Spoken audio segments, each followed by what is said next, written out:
أعوذ بالله من الشيطان الرجيم. بسم الله الرحمن الرحيم.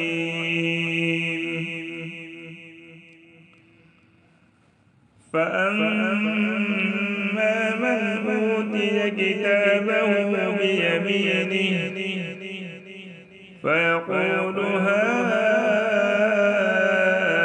اقرءوا كتابيه إني ظننت أني ملاق حسابيه فهو في عيشة راضية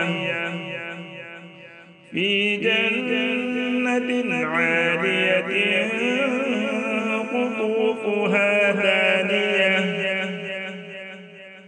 كلوا واشربوا هنيئا بما أسلفتم في الأيام الخالية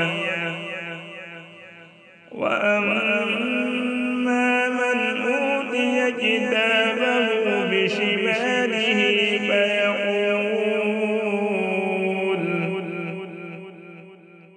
فيقول يا ليتني لم أوت كتابيه ولم أدر ما حسابيه يا ليتها كانت القاضية ما أغنى عني ماليه هلك عني سلطانيه خذوه فغلوه ثم الجحيم صلوه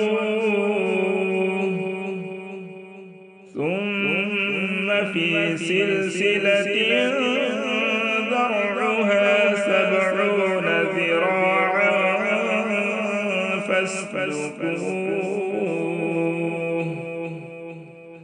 إنه كان لا يؤمن بالله العظيم ولا يحض على طعام المسكين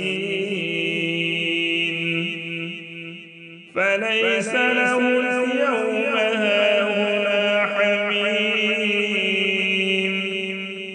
ولا طعام إلا من غسلين لا يأكله إلا الخاطئون. صدق الله العظيم.